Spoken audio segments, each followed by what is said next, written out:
YCP నాయకులు vice chairman గెలుపుపై మాజీ MLA Prasanna Kumar Reddy, మాజీ మంత్రి గోవర్ధన్ రెడ్డి చేసిన విమర్శలపై కౌన్సిలర్ అందే ప్రత్యూష ధీటుగా సమాధానం చెప్పారు. కోవూరు నియోజకవర్గంలో ప్రకృతి వనరులను దోచుకున్న దొంగలు మీరు కారా అంటూ మండిపడ్డారు. దళితులు, మహిళలు అంటే కనీస గౌరవం లేని పార్టీ వైసీపీ అని ఎద్దేవా చేశారు. ఇప్పటికే టీడీపీని గెలిపించి ప్రజలు బుద్ధి చెప్పారని మా నాయకుల చేత కూడా చెప్పించుకోవాలా అని తీవ్ర విమర్శలను గుప్పించారు. అరాచకాలు, అక్రమాలే వైసీపీ అర్హతలుగా అరాచకాలు చేశారన్నారు. కోవూరు నియోజకవర్గంలో 5 ఏళ్లలో జరిగిన దాడులు, దోపిడీలు, అరాచకాలకు మాఫియా బాధ్యులెవరో చెప్పాలని డిమాండ్ చేశారు. పార్టీలు మారడం గురించి వైసీపీ వాళ్లు మాట్లాడడం దెయ్యాలు వేదాలు వల్లించినట్లుందని అన్నారు. గతంలో ఎవరు ఏ పార్టీలో ఉన్నారో, తర్వాత ఏ పార్టీలోకి మారారో అందరికీ తెలుసునని, ఇప్పటికీ మాజీ మంత్రి అని ట్యాగ్ ఏ పార్టీ నుంచి వచ్చిందో చెప్పాలన్నారు. పదవుల కోసం పార్టీలు మారిన వాళ్లు ఫిరాయింపుల గురించి ప్రస్తావించడం హాస్యాస్పదమన్నారు. పార్టీ పట్ల విధేయతతో ఉన్న వాళ్లను అవమానపరిచి గెంటివేసే పార్టీ వైసీపీ పార్టీ అని, వారి పార్టీ నాయకుల తీరు అని తెలిపారు. అసెంబ్లీకి వెళ్లి ఓట్లు వేసి గెలిపించిన కోవూరు ప్రజా సమస్యలు ఏనాడైనా ప్రస్తావించారా? అలాంటి వారు తెలుగుదేశం పార్టీని, మా ఎమ్మెల్యే ప్రశాంతి రెడ్డిని విమర్శించే అర్హత ఉందా అని ఆత్మ పరిశీలన చేసుకోవాలని సూచించారు.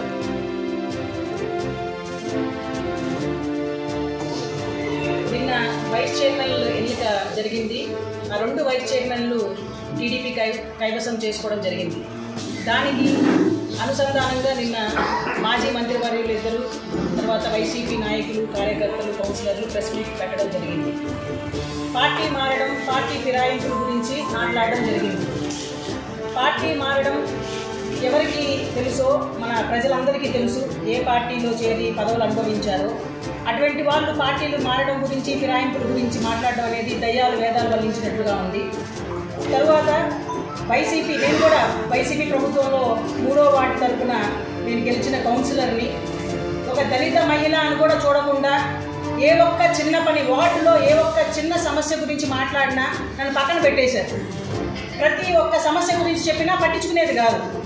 అదే ఇప్పుడు ప్రశాంతి మేడం గారు ఆ అవమానాలు భరించడానికి, ఎన్నో అవమానాలు, ఒక సమస్య గురించి ఎత్తితే ఆమె పక్కన పెట్టేసేయండి. సో ఇంత కేర్లెస్గా బడుగు బలహీన వర్గాలకి ఏం ప్రాధాన్యత ఇచ్చారు మీరు మీ ప్రభుత్వంలో, వైసీపీ ప్రభుత్వంలో? కష్టపడి ఎలక్షన్స్ అప్పుడు అసలు రాజకీయ అనుభవం లేకుండా రాజకీయాల్లో దిగాను. నేను రాజకీయాల్లో దిగి నేను కష్టపడి 3వ వార్డు అసలు టీడీపీ గెలుస్తుందని ప్రతి ఒక్కరు విశ్లేషకులు, ఈవెన్ పత్రికా విశ్లేషకులు అయితే ప్రతి ఒక్కరు చెప్పారు 3వ వార్డు టీడీపీ గెలుస్తుందని అప్పుడు టీడీపీ ప్రభుత్వంలో. కానీ నేను కష్టపడి గెలవాలి, ప్రజలకు సేవ చేయాలి, ఉన్నత చదువు చదువుకున్నాను, పద్మావతి మహిళా యూనివర్సిటీలో డాక్టరేట్ సంపాదించాను కష్టపడి. సరే, ప్రజలకు సేవ చేయాలి, మనకు ఒక అవకాశం వచ్చింది, ఆ అవకాశాన్ని మనం సద్వినియోగం చేసుకోవాలి అని చెప్పి రాజకీయాలు అడుగు పెట్టాను. 3వ వార్డు అనుకున్న విధంగా అత్యధిక మెజారిటీ, ఈవెన్ ఇప్పుడు నిన్న ప్రసంగించిన ప్రసన్న కుమార్ రెడ్డి సారే అవాక్ అయిపోయారు. అమ్మ, నువ్వు ఓడిపోతావు అనుకున్నావమ్మా, ఇంత అత్యధిక మెజారిటీతో ఎలా గెలిచావు అని అన్నారు.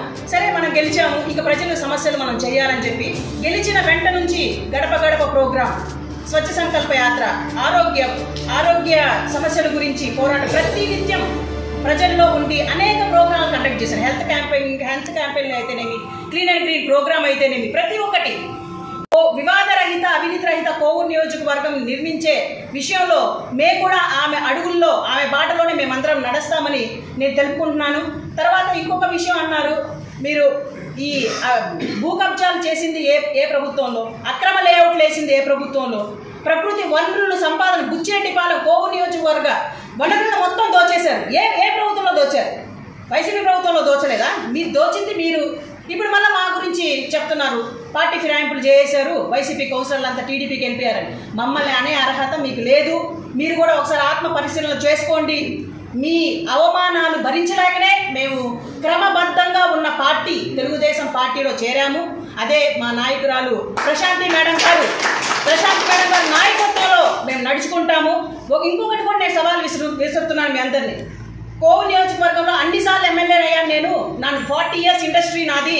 నేను అన్నిసార్లు, ఏ రోజైనా అసెంబ్లీలో కోవూరు ప్రజల సమస్యల గురించి మాట్లాడిన దాఖలాలు ఏమైనా ఉన్నాయా? చెప్పండి. గెలిచిన ఎటువంటి రాజకీయ అనుభవం లేదు ప్రశాంతి మేడం గారికి. రాజకీయ అనుభవం లేకుండా గెలుచుకున్నారు అత్యధిక మెజార్టీతో. ప్రతి ఒక్క అసెంబ్లీ సమావేశంలో ప్రజల గురించి, కోవూరు ప్రజల గురించి గలమెత్తుతున్నారు అసెంబ్లీలో. ఇది మీరు చేశారా గత ప్రభుత్వంలో?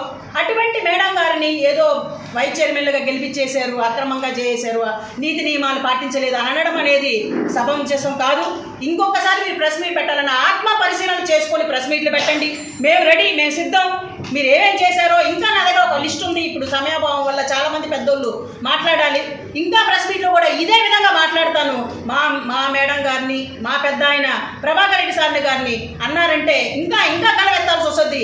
ఇది ఒక ఛాలెంజ్ మీ అందరికీ. నాకు ఈ అవకాశం ఇచ్చిన పెద్దలకి పేరు పేరున ధన్యవాదాలు తెలుపుకుంటున్నాను. కూడా ఆశ్చర్యపోయారు, ఏంట్రా ఈ అమ్మాయి ఇంత ఇదిగా చేస్తుంది. ఎందుకంటే నేను ఒక స్పోర్టివ్గా తీసుకున్నాను. ఒరే నాకు ఒక అవకాశం వచ్చింది, నేను చెయ్యాలి ప్రజలకి అని చెప్పి స్పోర్టివ్గా తీసుకుంటే ఈమె ఎదిగిపోతుందని చెప్పేసి తొక్కేసింది మీ పార్టీయే, వైసీపీ ప్రభుత్వం. అబ్బాయి ఈమె ఎదిగిపోతుంది, ఈ మన అందనంటే నన్ను 3 నెలలకే అమ్మాయి యాక్టివ్గా ఉందని చెప్పి సోషల్ మీడియా కన్వీనర్గా చేశారు కోవూరు నియోజకవర్గం తరఫున.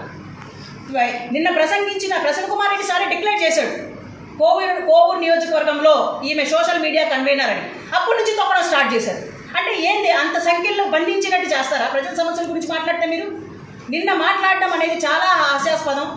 మేము స్వచ్ఛందంగా బయటకు వచ్చాము, వైసీపీలో గెలిచినా టీడీపీలో నుంచి బయటకు వచ్చాము. బయటకు వచ్చిన తర్వాత మా ప్రశాంతి మేడం గారిని గెలిపించుకున్నాం. మీరు గెలవకూడదనే నిరంతరం మేము పోరాడి ఎండనక వాననక ప్రశాంత్ రెడ్డి మేడం గారిని అత్యధిక మెజార్టీతో గెలిపించుకున్నాం. గెలిపించుకున్న తర్వాత ఆ ఎలక్షన్ క్యాంపెయినింగ్లో మేడం ఒకటే ఒక మాట అన్నారు, కోవూరు నియోజకవర్గం అవినీతి రహిత కోవూరు నియోజకవర్గం నిర్మించే విషయంలో మేము కూడా ఆమె అడుగుల్లో, ఆమె బాటలోనే మేమందరం నడుస్తామని నేను తెలుపుకుంటున్నాను. తర్వాత ఇంకొక విషయం అన్నారు, మీరు ఈ భూ కబ్జాలు చేసింది ఏ ప్రభుత్వంలో, అక్రమ లేఅవుట్లు వేసింది ఏ ప్రభుత్వంలో, ప్రకృతి వనరులు సంపాదన బుచ్చిరెడ్డిపాలెం కోవూరు నియోజకవర్గ వనరులను మొత్తం దోచేశారు. ఏ ప్రభుత్వంలో దోచారు? వైసీపీ ప్రభుత్వంలో దోచలేదా? మీరు దోచింది మీరు. ఇప్పుడు మళ్ళీ మా గురించి చెప్తున్నారు, పార్టీ ఫిరాయింపులు చేశారు, వైసీపీ కౌన్సిలర్లు అంతా టీడీపీకి వెళ్ళిపోయారని. మమ్మల్ని అనే అర్హత మీకు లేదు. మీరు కూడా ఒకసారి ఆత్మ పరిశీలన చేసుకోండి. మీ అవమానాలు భరించలేకనే మేము క్రమబద్ధంగా ఉన్న పార్టీ తెలుగుదేశం పార్టీలో చేరాము. అదే మా నాయకురాలు ప్రశాంతి మేడం గారు నాయకత్వంలో మేము నడుచుకుంటాము. ఇంకొకటి కూడా నేను సవాల్ విసురుతున్నాను మీ అందరినీ. కోవూరు నియోజకవర్గంలో అన్నిసార్లు ఎమ్మెల్యే అయ్యాను నేను. 40 years ఇండస్ట్రీ నాది. నేను అన్నిసార్లు ఏ రోజైనా అసెంబ్లీలో కోవూరు ప్రజల సమస్యల గురించి మాట్లాడిన దాఖలాలు ఏమైనా ఉన్నాయా? చెప్పండి. గెలిచిన ఎటువంటి రాజకీయ అనుభవం లేదు ప్రశాంతి మేడం గారికి. రాజకీయ అనుభవం లేకుండా గెలుచుకున్నారు అత్యధిక మెజార్టీతో. ప్రతి ఒక్క అసెంబ్లీ సమావేశంలో ప్రజల గురించి, కోవూరు ప్రజల గురించి గలమెత్తుతున్నారు అసెంబ్లీలో. ఇది మీరు చేశారా గత ప్రభుత్వంలో? అటువంటి మేడం గారిని ఏదో వైస్ చైర్మన్లుగా గెలిపించేశారు, అక్రమంగా చేశారు, నీతి నియమాలు పాటించలేదు అనడం అనేది సమంజసం కాదు. ఇంకొకసారి మీరు ప్రెస్ మీట్ పెట్టాలన్న ఆత్మ పరిశీలన చేసుకొని ప్రెస్ మీట్లు పెట్టండి. మేము రెడీ, మేము సిద్ధం. మీరు ఏమేం చేశారో ఇంకా నా దగ్గర ఒక లిస్ట్ ఉంది. ఇప్పుడు సమయాభావం వల్ల చాలా మంది పెద్దోళ్ళు మాట్లాడాలి. ఇంకా ప్రెస్ మీట్లో కూడా ఇదే విధంగా మాట్లాడతాను. మా మేడం గారిని, మా పెద్ద ఆయన ప్రభాకర్ రెడ్డి సార్ని గారిని అన్నారంటే ఇంకా ఇంకా కలవెత్తాల్సి వస్తుంది. ఇది ఒక ఛాలెంజ్ మీ అందరికీ. నాకు ఈ అవకాశం ఇచ్చిన పెద్దలకి పేరు పేరున ధన్యవాదాలు తెలుపుకుంటున్నాను.